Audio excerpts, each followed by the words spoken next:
comunicación celular es la capacidad que tienen las células de intercambiar información tanto física como química con el medio ambiente o entre ellas. Tiene como objetivo mantener la homeostasis de la célula, es decir, las condiciones físico-químicas adecuadas en su interior. Existen distintos tipos de comunicación celular, como por ejemplo la comunicación endocrina, en la cual las hormonas son secretadas y distribuidas por células endocrinas especializadas y se transportan por el torrente sanguíneo hacia la totalidad del organismo. Actúan sobre células blanco, es decir, la célula que posee un receptor que se une a la hormona, localizados en lugares alejados del organismo. También existe la comunicación paracrina, que es la que se produce entre células que se encuentran relativamente cercanas sin que para ello exista una estructura especializada, siendo una comunicación local.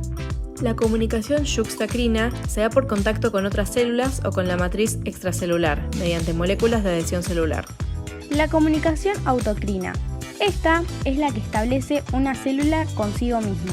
Otro tipo de comunicación es la nerviosa o también conocida como neurotransmisión. El flujo de información eléctrica recorre el axón de las neuronas en una sola dirección hasta alcanzar la sinapsis, donde en ese espacio que separa ambas neuronas, la neurona emisora segrega neurotransmisores que son captados por la neurona receptora, que transmite y responde la información.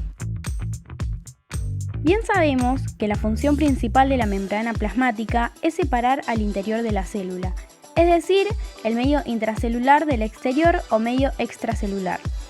Esto lo logran gracias a su permeabilidad selectiva, una propiedad que les permite dejar pasar ciertas moléculas o iones a su interior y a otros no. Podemos diferenciar dos tipos de transportes, el pasivo y el activo. El transporte pasivo es, en pocas palabras, el que ocurre sin gasto de energía a favor del gradiente de concentración, es decir, desde la parte de mayor concentración de partículas hacia la de menor. De este podemos distinguir la difusión simple, en la cual solo se transportan sustancias pequeñas sin cargas, como el oxígeno, dióxido de carbono o el agua. En este último caso, el proceso es llamado ósmosis y ocurre, por ejemplo, en la sudoración. También existe la difusión facilitada, en la que se transportan iones, azúcares simples o aminoácidos mediante la ayuda de ciertas proteínas.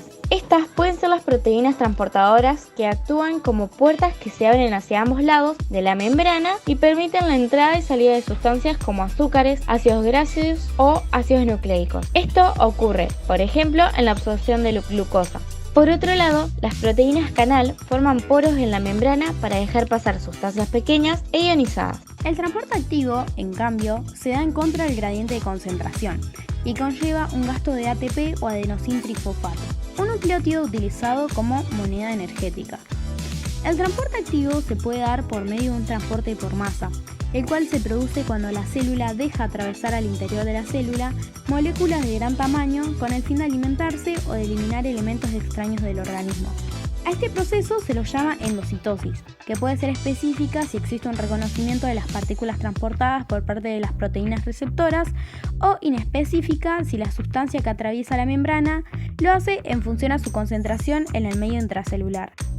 Si lo que se ingiere es un líquido, la endocitosis se conoce como pinocitosis, mientras que se la llama fagocitosis si las partículas ingeridas son sólidas, o endocitosis mediada por receptor si las proteínas receptoras en la superficie de la célula son utilizadas para atrapar una molécula objetivo. Al contrario de la endocitosis, también podemos nombrar la exocitosis o transporte al exterior de la célula, ya sea por excreción, que es la expulsión de sustancias que pueden ser tóxicas o inútiles para el organismo, o por secreción, es decir, la liberación de sustancias al medio extracelular. Algunos ejemplos de transportes activos son las proteínas bomba. Estas son proteínas integrales que transportan iones o moléculas. Por ejemplo, la bomba sodio-potasio transporta iones de sodio hacia el exterior de la célula e iones de potasio hacia su interior, manteniendo las diferencias de concentraciones entre ambas moléculas. La contracción muscular por acetilcolina. Ocurre cuando la acetilcolina llega a los receptores de las membranas de las fibras musculares y produce que los canales de la membrana se abran, permitiendo el ingreso de iones de sodio al citoplasma de la fibra muscular.